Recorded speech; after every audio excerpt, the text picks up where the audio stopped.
They're putting people's lives at risk. Wildfires are causing problems for firefighters and people living near them. We're talking with forestry leaders about air quality concerns. And as firefighters continue to battle the flames, investigators are looking into the causes and who's responsible. You can see behind me we're dealing with some forest fire conditions. Why they charged one southeastern Kentucky man with arson. It's been a busy couple of days for the Kentucky basketball team. The Cats welcomed Canisius to Lexington and sent them home with a loss. But what does Coach Cal think his guys need to work on?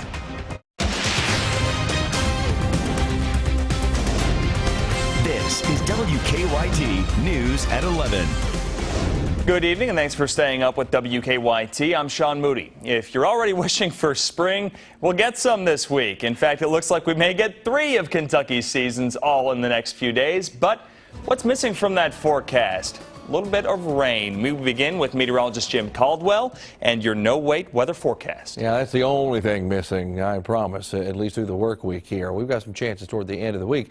Tonight, clear here in central Kentucky and quiet and certainly chilly also here in the area as we're sitting now at 35 degrees. But that's nothing. 35 degrees. Look at the feels like temperature. We're talking about a feels like temperature of 31. So already feels like it's below freezing, all because we have a southeasterly wind coming in here at around 5 miles per hour. That southeasterly wind is going to help change things up for us a little bit in a couple of ways.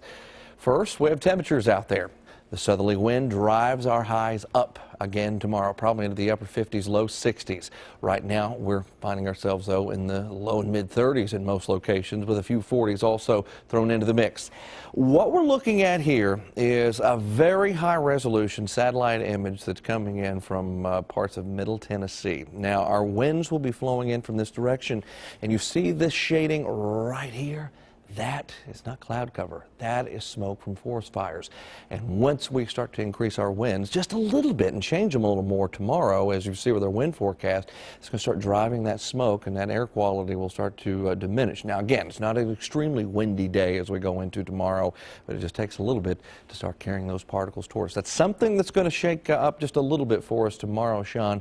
And beyond that, it's a very nice weather week. I'll break that down coming up in just a few minutes. All right, Jim, thank you. The effects of wildfires in eastern Kentucky, Tennessee, and the rest of the region are hazy. There's not much rain in the forecast, and like Jim said, the wind this week might push some of that smoke this way, making for some smoky air. WKYT's Caitlin Sentner talked with the Division of Forestry about air quality concerns in our top story at 11. They're putting people's lives at risk. They're causing a lot of problems. Many agencies have pulled together here in recent weeks. Over the last couple of weeks, especially since Halloween, we've had a large increase in wildfires. Floyd Willis with the Division of Forestry says some of those wildfires have been caused intentionally.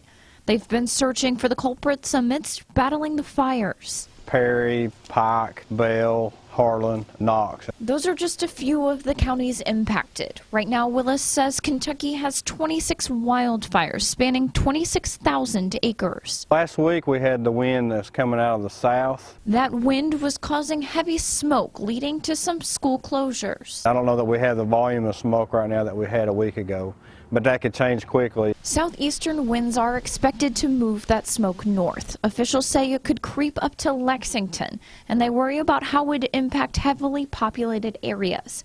They say the smoke can become a visibility issue, almost like a dense fog, but more than that, it can be a health concern.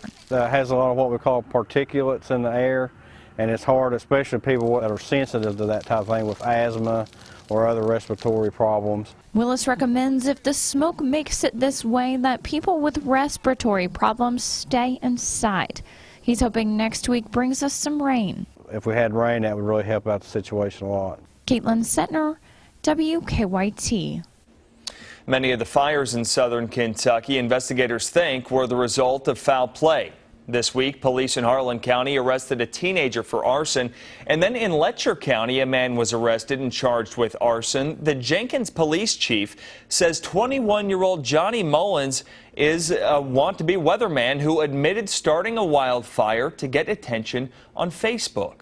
As you can see behind me, we're dealing with some forest fire conditions. If you have a water hose, spray your home, spray near your home so that your home will not catch on fire.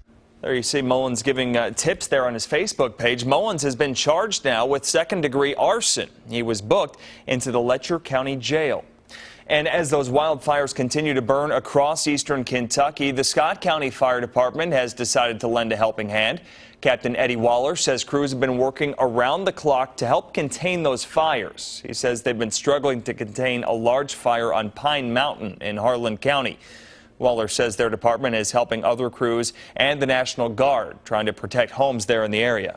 We kind of went out and helped the Forestry Department and their structural protection side of things. So we aided them in digging fire lines and stuff around the houses.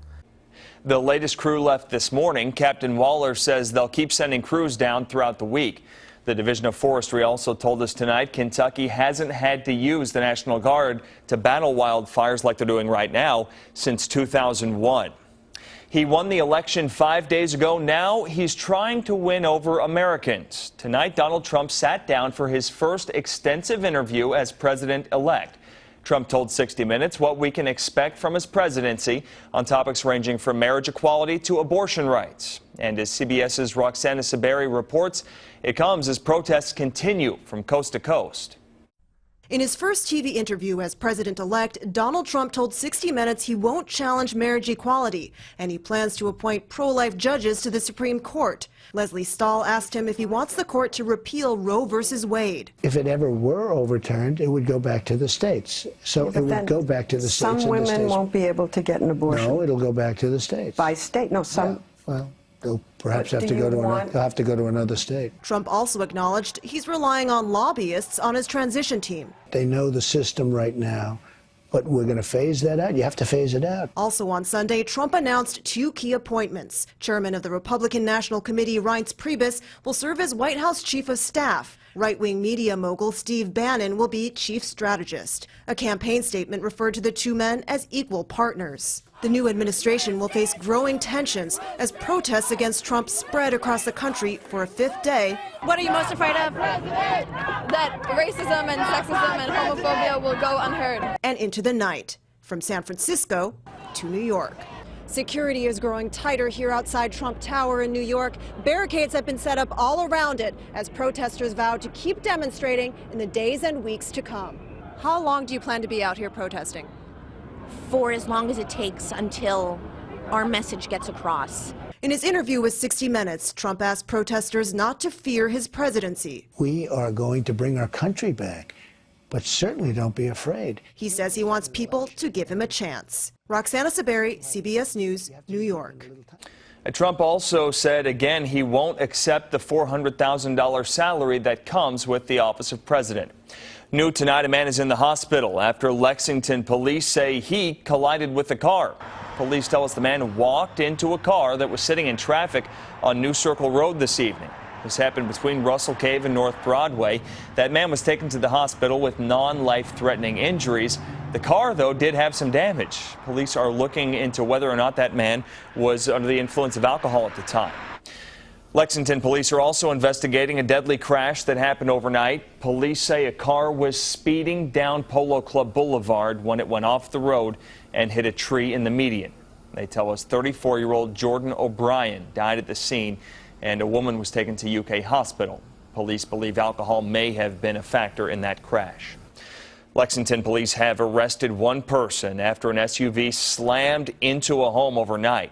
Police say the driver lost control on Circle Drive around 2:30 this morning and hit a house. Police believe that driver was drunk. The woman who lives at the home says her husband was sleeping on the couch in the living room when that SUV came through the wall. Her husband was taken to the hospital with minor injuries. I'm in shock. It's devastating to see all your stuff just destroyed, and your whole house is like in the back of your house now. The American Red Cross is putting that family up in a hotel for now. Inspectors will get to the house tomorrow to take a look at that damage. One last tune-up before the real test. Tonight, Kentucky welcomed Canisius to Rupp Arena, and the Golden Griffins kept the Cats busy, well, for the first half at least. Lee K. Howard joins us now with the highlights. Yeah, it was a quick turnaround for the Wildcats, fitting 2 games ahead of Tuesday night's meeting with Michigan State. Tonight, the Wildcats hosting Canisius to start the season, trying to start the season with 2 home wins. In the first half, 11 all to Aaron Fox. Speeds through the defense for the layup. The story of the first half, though, was the play of Isaiah Briscoe. Hitting the deck here and scoring the layup. He had 17 first half points. The Cats were up by 9 at the break. Second half, Fox throwing the lob up to Bam Adebayo. Worth another look. Bam had a double-double, 14 points, 11 boards. And then watch the speed of Fox going from one end to the other. The layup plus the whistle. 3 of his 21 points. Fox had 21 and so did Briscoe, using the nice spin move here for the layup. It's a new career high for Briscoe. Kentucky would pull away in the second half, and they go on to get the win, 93-69. After the game, John Calipari pointed out one of his players who's ahead of the rest. That's a laser focus on winning. And when you watch this team, who has it on this team? Isaiah. Anybody else? We got one. Now I'm saying you got to drag some of these other dudes with you. But why did he have it last year? Not really. And we will, of course, have more on the game coming up a little bit later in sports. Sean. Okay, thank you. Still ahead here on WKYT News. If you're not an early riser, you might want to try. The super moon is rising tonight. We'll tell you when the best time to see it tomorrow is. Plus, winter is coming, and community leaders trying to help the homeless need your help now. How they want to make sure everyone is warm this winter next. Now, your hour-by-hour forecast with meteorologist Jim Caldwell. It's mainly quiet in the weather world out there for you tonight, and early in the morning we'll see our temperatures drop to probably upper 20s, low 30s in a lot of locations. We're getting there, and if you look outside tomorrow morning as well, and even tonight, you're going to see at least a larger appearance of the moon, but it really peaks once we get into the early morning hours. It's what they call a supermoon. We will have 3 this year, and they all came in a row. We had one last month, we're going to have one this month, and then another that will come up in December as well. But this one is a little bit different. This one's going to be at least appear to be the largest one because the moon is closest to Earth this go around. So it's going to appear the largest in the sky since 1948. Peak time for you to see this will be about 8:52 tomorrow morning. A lot of folks are heading out to work and whatnot, so you should be able to see it next time that it'll appear just like this. The setup and everything coming together like it is tonight will not happen again until November 25th, 2034. It's a long time. I'll just be 40 years old then. 35 in Lexington right now, 32 Mount Sterling. Got some more mid-30s to our south. And I'll tell you what, Monticello has just been off the charts cold here lately. That thermometer might be off just a little bit. It might be just a few degrees warmer than that because everybody else around them certainly a lot warmer. On our Defender Radar Network tonight, it is a clear one across central and eastern Kentucky. I can't even find any cloud cover out there either. We do once you get to the East Coast. I was watching this system, especially Friday, Saturday. Maybe, just maybe, it was going to throw a little bit of moisture toward parts of southeastern Kentucky. But as you see in our next slide here with the hour-by-hour forecast, we're not running into any precipitation down there. It stays off the East Coast and will continue to work its way along the East Coast as we go through Monday and into Tuesday. We have a frontal boundary that drops in on us. The problem is this one, if you notice, all the precipitation is well off to the north. It's in Canada. We need it down here. So as the front makes its way across Kentucky, it arrives with very little fanfare. Hardly even notice it at all as it makes its transition across the Commonwealth. Here's a better look at the hour-by-hours we had through the overnight. You'll see those temperatures, upper 20s, low 30s to start the morning. Daytime highs in the upper 50s to around 60 degrees. So good-looking day comes together for you. Not quite as cool as we go into Tuesday. Here's the big front, though. Out ahead of it by Friday, we're windy. These are late week changes that are just going to chill you to the bone. First, we get the front in here. It drives showers and thunderstorms. This is one we'll watch at least at this point. We're so far out, you have to at least start talking about maybe a stronger one or two. We'll see how it kind of evolves and see what comes together. Behind it, though, my friends, that's when we could be talking about some flakes of snow once we get into your Sunday. The reason? Look at what happens to the temperatures here in the 7-day forecast. They hit rock bottom. 39 for a high potentially by Sunday. 29 low, which isn't that bad. We've already been there. But just the fact that we're at 39 for a high and talking snow chances, that's what we have. But leading up to it, Sean, really nice looking stuff. Unfortunately, we're nice because we need some rain around here. You just said 29 isn't bad. Well, it isn't bad because last night Cynthiana got to 19, so. Oh, man, it's here. Yeah. It's here, isn't it? Yeah. Thanks, Jim. As the temperature starts slipping, like Jim's talking about, a Lexington organization is asking for some help.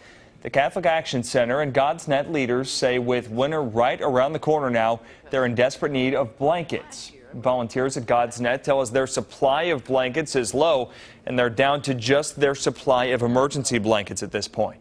When folks live in poverty or on the streets, they don't have the luxury of being able to turn up the heat and keep warm. They need a blanket. We've gone through hundreds of blankets this past week.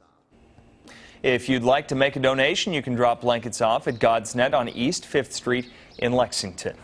Still to come, it is the night of the supermoon. We'll have a history lesson for you on this once-in-a-lifetime sight in just about 5 minutes. Tuesday night's Mega Millions jackpot is $73 million. Wednesday night's Powerball jackpot, $293 million.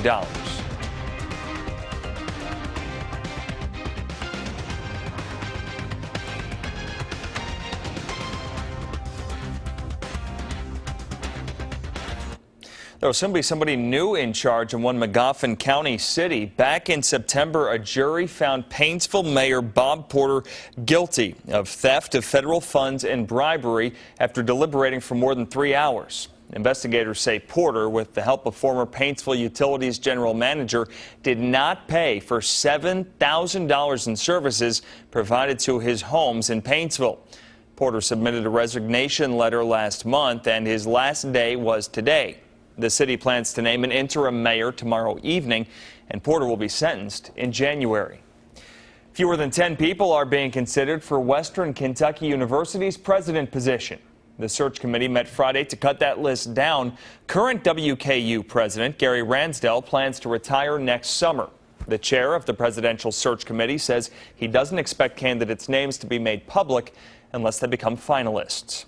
A special treat in the sky tonight as the moon passes closer to the Earth than it has in most of our lifetimes. CBS's Brooke Silva-Braga takes a look at the supermoon. Skywatchers across the globe looked up as Earth's closest neighbor leaned a bit closer. It's big, pretty, and shiny. A supermoon happens whenever the moon's elliptical orbit reaches perigee, its closest point. At the same time, there's a full moon, but this one is especially super. 65 years, right? I think 68. 68 years. It's going to be the closest the moon has been to the Earth actually since January of 1948, so it's a unique opportunity to get out, admire our lovely neighbor in the sky. So the supermoon averages about 14% larger than the smallest full moon. It's about 7% larger than sort of an average full moon. The difference can be hard to see. If that globe is the Earth, this is what the smallest full moon looks like, and this is a supermoon. Honestly, if someone hadn't told me, I don't know if I would have really known. But it'll also be not only larger but brighter in the sky, about 30% brighter. So you might actually notice that Sunday night, Monday morning, Monday night, that it's a little bit brighter outside. That was good news for Zachary Vidrine. I'm lost in Central Park right now with my phone dead, and I have the moon to guide me tonight, so I'm very thankful for that. Help like that from a moon this close won't be back until 2034. Brooke Silva-Braga for CBS News, New York. We'll be on the edge of our seats till 2034. The moon will be closest to the Earth just before 6:30 a.m. Eastern Time tomorrow. Lee K is back next with sports, and the UK football team made some costly mistakes on Saturday. They did, Sean. The Cats are still looking for that 6th win on the season. We will talk about what went wrong in Knoxville. And the UK basketball team had a slow start, but a strong finish tonight against Canisius. Those highlights are next in sports.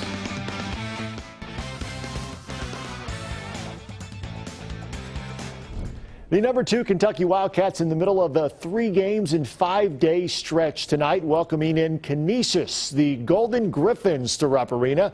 John Calipari with his game face on before the tip. His Cats had a slow start, down by as many as 7 early on. Dominique Hawkins gets the steal and slams it home to give Kentucky a 22-20 lead. Later in the first, Isaac Humphries spins out of the double team and goes up strong for 2 hits. The story of the first half, though, is Isaiah Briscoe. The sophomore knifing his way through the lane for the layup.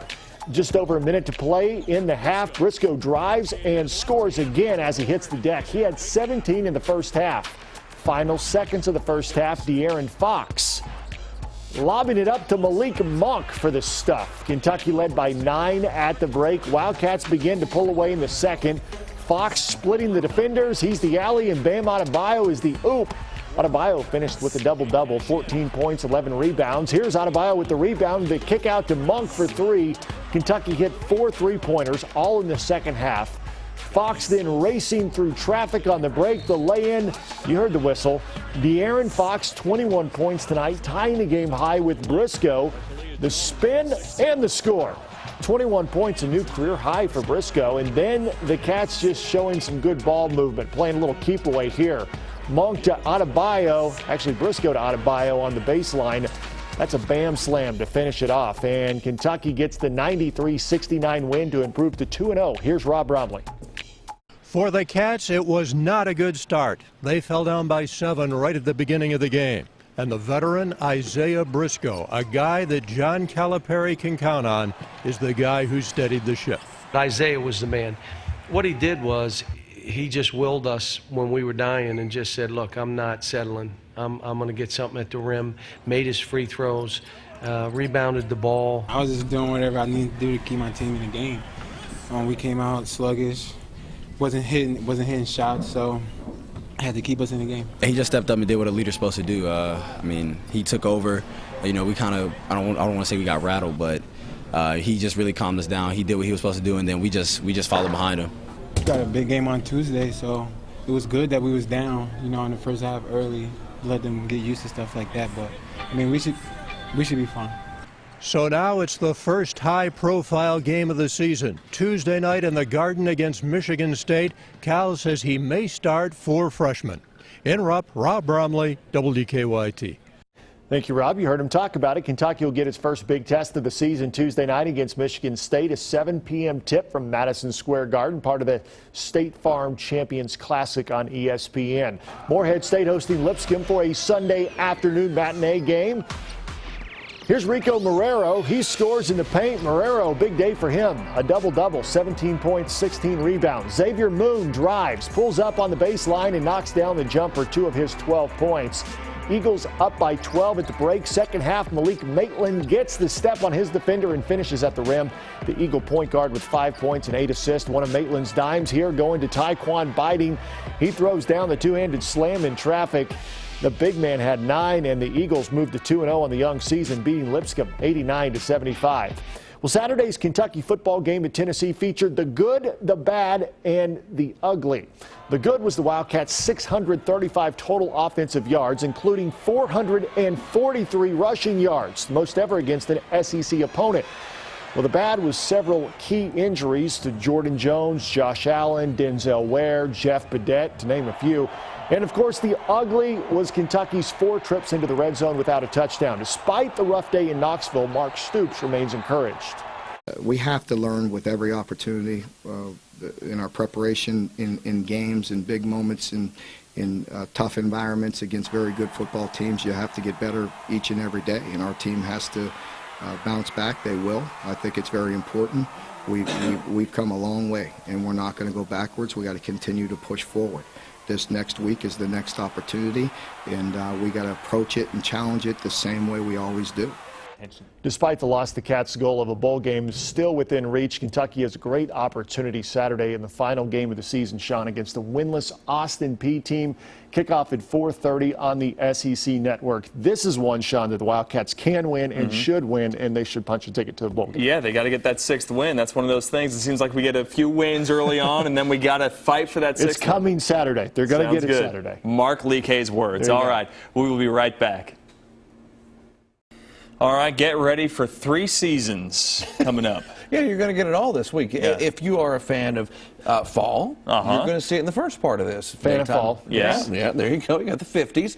How about a little springtime? Hey. We like the spring. Jim. Yeah. You get that on Friday. And then summer. And if you like winter, I want to go straight to winter.